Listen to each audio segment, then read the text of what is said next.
दोस्तों नमस्ते। दोस्तों आज की वीडियो हम जानेंगे कि आय प्रमाण पत्र कैसे बनाएं, यानी इनकम सर्टिफिकेट कैसे बनाएं। इनकम सर्टिफिकेट बनाने के लिए आपको क्या क्या डॉक्यूमेंट चाहिए और क्या करना पड़ेगा आपको। तो दोस्तों मैं आपको बता दूं, आज मैं आपको विदाउट ई डिस्ट्रिक्ट आईडी के बताने वाला हूं। आप अपने घर पर बैठकर भी आय प्रमाण पत्र यानी इनकम सर्टिफिकेट बना सकते हो। तो दोस्तों विदाउट ई डिस्ट्रिक्ट आईडी के हम आपको बताने वाले हैं। तो सबसे पहले बात करते हैं हमारे डॉक्यूमेंट क्या क्या लगने वाले हैं। तो डॉक्यूमेंट जो होने वाले हैं आपके, सबसे पहले एक आपका फोटो लगेगा। फोटो के बाद आपको एक घोषणा पत्र ई डिस्ट्रिक्ट की साइट से डाउनलोड करके उसे फिलअप करने के बाद अपलोड करेंगे। उसके बाद अगर आप ग्राम पंचायत से हो तो प्रधान का एक लेटर लगेगा। अगर आप नगर पंचायत से हो तो आपका एक सभासद का लेटर लगेगा। ठीक है ना दोस्तों। उसके बाद आया था आपका आधार आधार कार्ड की एक फोटो कॉपी अपलोड होने वाली है। ठीक है ना दोस्तों। तो हम विदाउट ई डिस्ट्रिक्ट आईडी का हम आपको बताने वाले हैं, घर पर आप कैसे अप्लाई करेंगे फुल जानकारी हम देने वाले हैं इनकम सर्टिफिकेट के लिए। सबसे पहले आपको लैपटॉप या अपने फ़ोन के अंदर ब्राउज़र ओपन करना है। ब्राउज़र में सर्च कर देना है ई डिस्ट्रिक्ट यूपी। ई डिस्ट्रिक्ट यूपी सर्च करने के बाद यहाँ आप क्लिक कर देंगे। क्लिक करने के बाद फर्स्ट वाली वेबसाइट ई डिस्ट्रिक्ट यूपी गवर्नमेंट की आ जाती है। यहाँ पर आपको कर देना है क्लिक। क्लिक करने के बाद यहाँ साइड में लॉगिन वाला बटन आपको मिल जाता है ई डिस्ट्रिक्ट के इंटरफेस पर। ठीक है ना दोस्तों। पहला ऑप्शन ई डिस्ट्रिक्ट लॉगिन का मिलता है, हम करेंगे विदाउट ई डिस्ट्रिक्ट। तो सिटीजन लॉगिन ई साथी पर आपको क्लिक कर देना है, सेकंड वाला ऑप्शन। यहाँ क्लिक करने के बाद ऐसा इंटरफेस आपका सामने आ जाता है लॉगिन करने के लिए। तो दोस्तों यहाँ आपको एक नवीन उपयोगकर्ता पंजीकरण यहाँ से कर लेना है। जो भी नया व्यक्ति है वो अपना यहाँ से पंजीकरण कर लेगा। पंजीकरण करने के बाद लॉगिन आईडी पासवर्ड मिल जाते हैं फ्री में, कोई भी फीस आपकी नहीं लगती है। यहाँ से इन्फॉर्मेशन डालेंगे और सुरक्षित करें पर क्लिक करेंगे तो आपकी आईडी बन जाएगी। ठीक है ना दोस्तों। तो मेरी आईडी बनी हुई है जैसा कि आप देख पा रहे हो, और उसके बाद नीचे पासवर्ड भी शो हो रहा है। तो कैप्चा फिलअप करने के बाद सीधे मैं सबमिट पर क्लिक कर दूंगा। ठीक है। सबमिट पर क्लिक करने के बाद आपके सामने ई डिस्ट्रिक्ट की जितनी भी सुविधाएं होंगी वो सारी ओपन हो जाती हैं। उससे पहले हमें यहाँ एक ओटीपी फिलअप करना होता है जो कि आपके फ़ोन नंबर भेज दिया जाता है, और आपको यहाँ 4 अंक शो हो जाते हैं कौन से फ़ोन नंबर पर ये गया है, लास्ट के 4 अंक। ठीक है ना दोस्तों। तो ओटीपी फिल करने के बाद सबमिट पर क्लिक कर देंगे। सबमिट पर क्लिक करने के बाद आपके सामने ई डिस्ट्रिक्ट का इंटरफेस ओपन हो जाता है। ठीक है ना दोस्तों। जो अंदर की पूरी जानकारियाँ होती हैं, प्रमाण पत्र वाली जानकारियाँ सारी कुछ ओपन हो जाती हैं। तो सबसे पहले यहाँ आपको ई साथी सर्विसेज पे क्लिक रहने देना है। ठीक है ना दोस्तों। हमारी कंडीशन में हम आय प्रमाण पत्र बना रहे हैं तो हमें आय प्रमाण पत्र देखना कहाँ है। तो आवेदन प्रमाण पत्र सेवा वाले ऑप्शन में हम मिलेगा, तीसरा ऑप्शन मिल जाता है आपको आय प्रमाण पत्र। यहाँ आपको क्लिक कर देना है। क्लिक करने के बाद आधार सत्यापन आपको यहाँ करना है। जैसा कि आधार सत्यापन के लिए आपको आधार नंबर यहाँ डालना होगा और ओटीपी से उसका सत्यापन करना होगा। ठीक है। आधार नंबर हम यहाँ डाल देंगे। आधार नंबर डालने के बाद नीचे कैप्चा है, इसे हम फिलअप कर देंगे। जैसा है वैसा ही हम यहाँ फिलअप करेंगे। ठीक है दोस्तों। फिलअप करने के बाद चेकआउट वाला नीचे ऑप्शन मिल जाता है, यहाँ आपको चेकआउट कर देना है।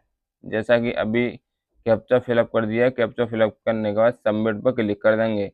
यहाँ एक आधार सत्यापन के लिए आपके पास ओटीपी भेज दिया जाता है 6 डिजिट का, और आपको नीचे बोल दिया जाता है ओटीपी आधार पंजीकृत मोबाइल नंबर इतने पर यूआईडी द्वारा भेज दिया गया है। ठीक है। उसके बाद हम सबमिट कर देंगे। यहाँ ओटीपी फिलअप करने के बाद आपके सामने आय प्रमाण पत्र हेतु आवेदन पत्र फॉर्म ओपन हो जाता है। दोस्तों हम ये फॉर्म आपको फुल भर के दिखाने वाले हैं, और 15 रुपये की आपकी फीस यहाँ कटने वाली है। ठीक है ना। ई डिस्ट्रिक्ट से अगर आप कराते हो तो 30 रुपये कटती है, अगर आप सेल्फ करते हो यहाँ से तो 15 रुपये कटती है। यहाँ आपको ग्रामीण पर क्लिक करे रहना है। अगर आप नगर से अप्लाई कर रहे हो तो नगर पर कर देंगे, या फिर ग्रामीण से हो तो ग्रामीण करेंगे। यहाँ आपको नाम देखने को मिल जाता है। पिता का नाम आपको यहाँ फिलअप करना। अगर आप अपनी पत्नी का अप्लाई करा रहे हो तो आपको यहाँ पति का नाम भरना होगा। ठीक है ना दोस्तों। उसके बाद माता का नाम यहाँ फिलअप कर देना है। ठीक है। लैंग्वेज चेंज कर लूँगा मैं। लैंग्वेज चेंज करने के बाद यहाँ मैं पिता का नाम फिलअप कर दूंगा। ठीक है दोस्तों। उसके बाद नीचे माता का नाम आपको फिल कर देना है। जो भी माता का नाम हो सेम टू सेम यहाँ आपको फिल कर देना है। फिल करने के बाद अगला ऑप्शन आपसे पूछा जाता है वर्तमान पता, मकान नंबर। आपको जो भी मकान नंबर हो आपके एड्रेस में वो आप यहाँ फिल करेंगे। और दूसरा ऑप्शन आपको मोहल्ला या पोस्ट मिल जाता है, मोहल्ला या पोस्ट। ठीक है। तो आपको यहाँ पोस्ट फिलअप कर देनी है। जो भी आपकी ग्राम पंचायत की पोस्ट पड़ती हो वो आप यहाँ फिल कर देंगे। फिल करने के बाद आपको जनपद पूछा जाता है, यानी डिस्ट्रिक्ट आपसे पूछी जाती है, तो ये ऑटोमेटिक चूज रहेगा। ठीक है, उसके बाद तहसील पूछी जाती है, यहाँ से आपको तहसील सेलेक्ट करनी है। ग्राम यानी गांव आपका पूछा जाता है, यहाँ से आप गांव सेलेक्ट करेंगे, जो भी आपका गांव होगा।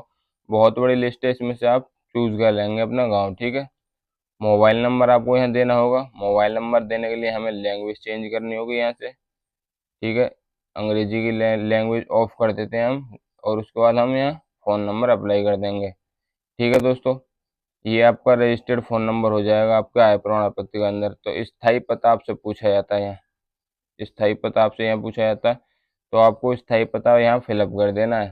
ठीक है, सीरियल वाइज, जैसे गांव, पोखरड़ी, पोस्ट जो भी हो, आपकी डिस्ट्रिक्ट जो भी हो, तहसील जो भी हो, वो आप यहाँ फिल कर देंगे। ठीक है, उसके बाद व्यवसाय आपसे पूछा जाता है, यहाँ कम से कम अधिक व्यवसाय होने पर, एक से अधिक व्यवसाय होने पर कॉमा लगाकर विवरण दें।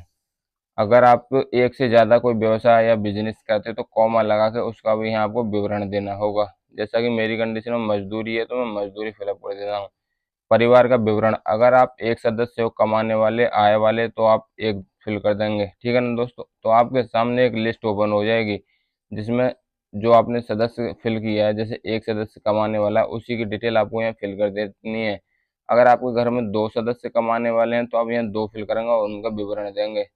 तो मैं तो आपको सलाह दूंगा आप एक ही फिलअप करें। ठीक है, आय प्रमाण पत्र बनवाने के लिए यहाँ व्यवसाय से आय वार्षिक, एक साल में कितनी आय आ जाती है व्यवसाय से, तो हम 40,000 रुपये यहाँ फिलअप कर देंगे। ठीक है ना दोस्तों, 40,000 फिलअप करने के बाद नीचे ऑप्शन मिल जाता है आय निर्धारण हेतु आवेदन की श्रेणियाँ, और उसके बाद ऑप्शन मिल जाएगा तो कम से कम एक श्रेणी का विवरण देना अनिवार्य है। ये सारे कॉलम दिए गए हैं, इनमें से एक कॉलम आपको फिलअप करना है, वो है मैंडेटरी। ठीक है, यहाँ आय फिल कर देंगे, जो भी आपकी आय है। 40,000 हमने ऊपर करी थी, 40,000 ही यहाँ करेंगे। ठीक है दोस्तों, उसके बाद हम एक भर देते हैं अन्य स्रोतों से आय, तो यहाँ हम भर देंगे 2,000 रुपये। ठीक है ना दोस्तों, 2,000 रुपये हम यहाँ फिलअप कर देते हैं।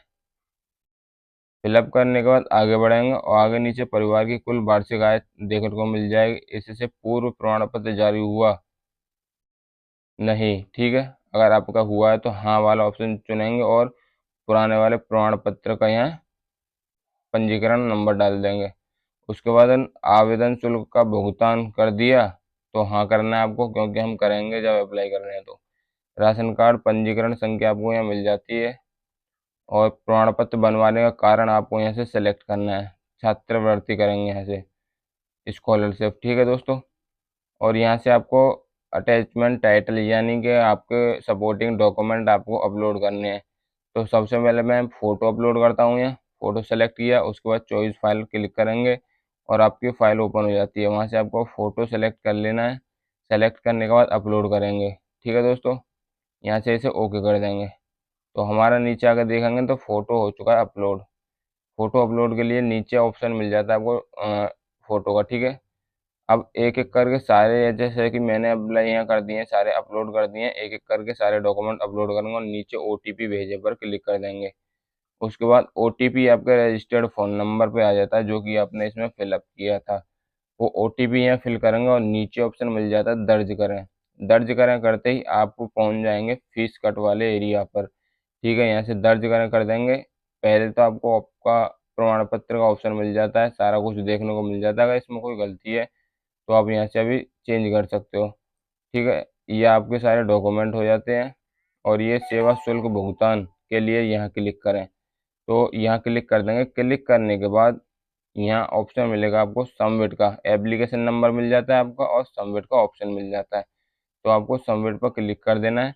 क्लिक करने के बाद यहाँ आपसे बोला जाएगा अमाउंट टू बी पेड 15 रुपये। ठीक है ना दोस्तों, ये आपको 15 रुपये पेड करना है। प्रोसीड विथ पेमेंट पर क्लिक करना है, यहाँ से ओके कर देंगे।